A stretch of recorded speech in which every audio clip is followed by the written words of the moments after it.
Hi friend, welcome to my Jai classes. आज हम आप लोगों को कराएंगे hypothetic deductive and empirico inductive से रिलेटिव एमसीक्यू। इससे पहले प्रीवियस वाले वीडियो में हमने hypothetic deductive and empirico inductive से रिलेटिव कॉन्सेप्ट करवाए हैं। तो चलिए स्टार्ट करते हैं। फर्स्ट क्वेश्चन क्या मांग रहा है? फर्स्ट क्वेश्चन बोल रहा है कि हाइपोथेटिक डिडक्टिव रिसर्च के सीक्वेंस में सजाइए। ठीक है, सीक्वेंस में सजाइए। तो सबसे पहले हम ये जान लेते हैं कि हाइपोथेटिक डिडक्टिव रिसर्च का सीक्वेंस ये कैसे होता है। हमारे पास एक प्रॉब्लम या थ्योरी होता है, उसके बाद हम एक हाइपोथेसिस बनाते हैं, उसके बाद हम हाइपोथेसिस को टेस्ट करते हैं और उसके बाद जनरलाइजेशन करते हैं, उसके बाद हमारा कंक्लूज़न आता है और उसके बाद रिज़ल्ट निकल जाता है। तो हम सबसे पहले ऑप्शन में देखते हैं, ऑप्शन वन में क्या बोल रहा है, लिखा हुआ है कि सबसे पहले हाइपोथेसिस बनाना यानी हाइपोथेसिस मेकिंग। तो ये गलत है। क्यों? क्योंकि सबसे पहले हम क्या करते हैं, सबसे पहले हम प्रॉब्लम को इस्टाब्लिश करते हैं, या हमारे पास एक थ्योरी होता है या हम एक प्रॉब्लम को इस्टाब्लिश करते हैं। लेकिन ऑप्शन वन में क्या लिखा हुआ है कि सबसे पहले हाइपोथेसिस बनाना। तो ऑप्शन वन हमारा गलत है। ठीक है, उसके बाद हम जहाँ जहाँ पे दिया हुआ है कि हाइपोथेसिस बनाना, तो वो ऑप्शन गलत है। तो ऑप्शन थ्री में देखेंगे तो थ्री में भी पहले क्या दिया हुआ है, थ्री में भी पहले दिया हुआ है कि हाइपोथेसिस मेकिंग यानी हाइपोथेसिस बनाएंगे सबसे पहले। तो ये भी गलत है, तो थ्री भी हम गलत कर देते हैं। तो उसके बाद हम फोर देखते हैं, तो फोर में दिया हुआ है कि हाइपोथेसिस टेस्टिंग। तो सबसे पहले हम क्या करते हैं, सबसे पहले हम एक प्रॉब्लम को इस्टाब्लिश करते हैं और उसके बाद हाइपोथेसिस बना दिया और उसके बाद हाइपोथेसिस टेस्ट करते हैं। तो फोर में पहले हाइपोथेसिस दिया हुआ है, तो इसलिए ऑप्शन फोर भी रॉन्ग है। तो हमारा आंसर कौन सा बचा? दो। तो चलिए हम आंसर देखते हैं। तो हमारा आंसर क्या है? दो, यानी टू। हमारा आंसर टू है। नेक्स्ट क्वेश्चन देखते हैं। नेक्स्ट क्वेश्चन क्या है? नेक्स्ट क्वेश्चन में ये नेक्स्ट क्वेश्चन जो है वो है असर्शन ऑन रीजनिंग। ठीक है, तो नेक्स्ट क्वेश्चन में सबसे पहले हम देखते हैं कि एम्पिरिको इंडक्टिव दिया हुआ है। तो एम्पिरिको इंडक्टिव को हम लोग क्या बोलते हैं? एम्पिरिको इंडक्टिव रिसर्च को हम लोग क्वालिटेटिव रिसर्च कहते हैं। और क्वालिटेटिव रिसर्च में हम लोग किस चीज़ पे फोकस करते हैं? मीनिंग पर फोकस करते हैं। और क्वालिटेटिव रिसर्च क्या होता है? सब्जेक्टिव्स होता है। ठीक है, तो असर्शन में हम देखते हैं कि एम्पिरिको इंडक्टिव जो है वो किस चीज़ पे फोकस कर रहा है? मीनिंग पर। और क्या है? सब्जेक्टिव, यानी हमारा असर्शन जो है वो सही है। उसके बाद हम रीज़न देखते हैं। रीज़न में क्या दिया हुआ है? The purpose of research in this paradigm. मतलब यहाँ पे कहते हैं रिसर्च का जो पर्पज़ है वो सिर्फ जनरलाइजेशन नहीं करना है बल्कि कुछ डिस्कवर करना है। तो हाँ, हमारा रीज़न भी सही है। तो अब हम देखते हैं कि दोनों में दोनों मिल रहा है कि नहीं, दोनों में बिकॉज लगा कर देते हैं कि दोनों एक दूसरे को सेटिस्फाई कर रहा है कि नहीं। तो हम देखते हैं कि जो एम्पिरिको इंडक्टिव रिसर्च है वो किसी से फोकस करता है? मीनिंग पर। वो सब्जेक्टिव्स है। ठीक है, क्योंकि रिसर्च का पर्पस क्या है? रिसर्च का पर्पस सिर्फ जनरलाइजेशन नहीं करना है बल्कि कुछ रियलिटी को डिस्कवर करना है। ठीक है, तो यानी हमारा ए और बी सही है और दोनों एक दूसरे को सेटिस्फाई कर रहा है। तो आंसर हमारा ए होंगे। ठीक है, चलिए नेक्स्ट देखते हैं। हाँ, आंसर ए है हमारा। नेक्स्ट क्वेश्चन क्या है? नेक्स्ट क्वेश्चन क्या है? नेक्स्ट क्वेश्चन है क्वालिटेटिव रिसर्च पैराडाइम इम्फेसिस पार्टिसिप, मतलब वही पार्टिसिपेंट दिया हुआ। मतलब क्वालिटेटिव रिसर्च में हम क्या करते हैं? पार्टिसिपेट होते हैं। मतलब क्या, हम पार्टिसिपेट करके क्या करते हैं? लोगों के बिहेवियर को समझते हैं, लोगों के कल्चर को समझते हैं।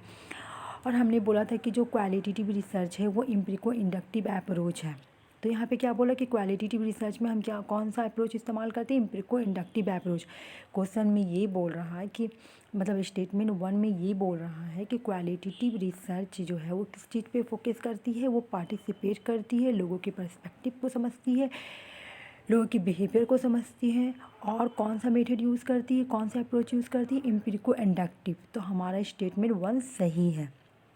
ठीक है, स्टेटमेंट टू क्या बोल रहा है? स्टेटमेंट टू में लिखा हुआ है कि क्वालिटेटिव और क्वांटिटेटिव रिसर्च, हम दोनों रिसर्च को एक सेम रिसर्च में इस्तेमाल कर सकते हैं। तो स्टेटमेंट टू में लिखा गया है कि हम सेम रिसर्च में क्वालिटेटिव रिसर्च और क्वांटिटेटिव रिसर्च इस्तेमाल नहीं कर सकते हैं। तो ये गलत है। क्यों गलत है? क्योंकि हम क्वालिटेटिव और क्वांटिटिव को जब हम जोड़ेंगे तो ये हम दोनों को मिलाएंगे तो ये हो जाएगा mixed research, MIXED mixed research हो जाएगा।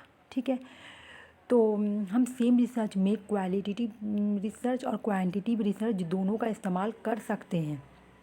और स्टेटमेंट 2 में लिखा हुआ है कि हम नहीं कर सकते हैं, तो हमारा स्टेटमेंट 2 गलत है। तो हम आंसर देखते हैं कि हमारा आंसर क्या है। हमारा आंसर 3 है, यानी स्टेटमेंट 2 रॉन्ग है। स्टेटमेंट 1 सही है और स्टेटमेंट 2 जो है वो इनकरेक्ट है। नेक्स्ट क्वेश्चन देखते हैं। नेक्स्ट क्वेश्चन में क्या लिखा क्या मांग रहा है। नेक्स्ट क्वेश्चन में भी एम्पिरिको इंडक्टिव रिसर्च, यहाँ पर भी एम्पिरिको इंडक्टिव रिसर्च मांग रहा है, मतलब सैम्पलिंग में मांग रहा है कि इसमें कौन सा एम्पिरिको इंडक्टिव रिसर्च पैराडाइम है।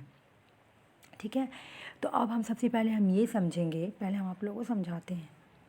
सबसे पहले हम ये समझाते हैं कि सैम्पलिंग 2 तरह की होती है, एक तो प्रोबेबिलिटी सैम्पलिंग होती है, दूसरी नॉन प्रोबेबिलिटी सैम्पलिंग होती है। प्रोबेबिलिटी सैम्पलिंग को हम लोग क्या बोलते हैं, क्वांटिटी, और नॉन प्रोबेबिलिटी को क्वालिटेटिव। तो क्वांटिटी को हम लोग क्या बोलते हैं, हाइपोथेटिक डिडक्टिव, और क्वालिटेटिव को हम लोग क्या बोलते हैं, एम्पिरिको इंडक्टिव। ठीक है, तो ये प्रोबेबिलिटी सैम्पलिंग है, ये नॉन प्रोबेबिलिटी सैम्पलिंग है। अब हम क्वेश्चन में आते हैं। तो यहाँ पर हम देखेंगे एम्पिरिको इंडक्टिव रिसर्च, तो यहाँ पे हम देखेंगे कि एम्पिरिको इंडक्टिव यानी क्वालिटेटिव रिसर्च है, यानी हमको कौन सा सैम्पलिंग ढूंढना है, हमें क्वालिटेटिव सैम्पलिंग ढूंढना है। ठीक है, तो हमारा क्वालिटेटिव सैम्पलिंग इसमें कौन कौन सा है। सबसे पहले हम देखेंगे जो रैंडम सैम्पलिंग है वो क्या है, क्वांटिटी। ठीक है, क्वांटिटिव सैम्पलिंग है। ठीक है, फिर सिस्टेमेटिक सैम्पलिंग, ये भी क्वांटिटी है, और स्ट्रैटिफाई सैम्पलिंग ये भी क्वांटिटी है, क्योंकि ये सब प्रोबेबिलिटी सैम्पलिंग है। ये सब क्या है, प्रोबेबिलिटी। 1 2 3 प्रोबेबिलिटी सैम्पलिंग है और क्वांटिटी। ठीक है, ऑप्शन 4 क्या है, ऑप्शन 4 जो है ये हमारा नॉन प्रोबेबिलिटी है और क्वालिटेटिव है, यानी एम्पिरिको इंडक्टिव रिसर्च। ठीक है, तो ऑप्शन 4 हमारा सही है, तो आंसर हमारा 4 है। अब हम ये क्वेश्चन देखते हैं, इसमें क्या मांग रहा है, इसमें भी which of the following research methods and empirico inductive paradigm is employed. ठीक है, तो यहाँ पर भी क्या मांग रहा है कि इसमें कौन सा एम्पिरिको इंडक्टिव पैराडाइम, मतलब यहाँ पर सबसे पहले हम क्या देखेंगे, सबसे पहले हम ये देखेंगे कि कौन कौन सी रिसर्च क्वालिटेटिव है, क्योंकि एम्पिरिको इंडक्टिव को हम लोग क्या बोलते हैं, क्वालिटेटिव। तो सबसे पहले हम ये देखते हैं कि जो इथनोग्राफिक है वो क्या है, वो क्वालिटेटिव है। उसके बाद हम देखेंगे नरेटिव मेथड क्या है, वो भी क्वालिटेटिव है। तो हमारा ए और बी ये दोनों में है और ये दोनों में नहीं है, मतलब 2 और 4 में नहीं है, तो 2 और 4 को काट देंगे। ठीक है, हमारा 1 और 3 है। तो अब हम देखते हैं कि हमारा जो एक्सपेरिमेंटल मेथड है वो क्या है, वो क्वांटिटी है। ठीक है, तो क्वांटिटी है तो यानी ई भी कर गया, यानी ऑप्शन 1 भी कर गया, क्योंकि वो क्वांटिटी है, हम लोग को ढूंढना है क्वालिटेटिव। तो यानी हमारा ऑप्शन कौन कौन सा बच गया, ABD। तो हमारा आंसर हो गया सी, तो हमारा आंसर हो गया सी। थैंक यू फ्रेंड, वेट कीजिए नेक्स्ट वीडियो के लिए।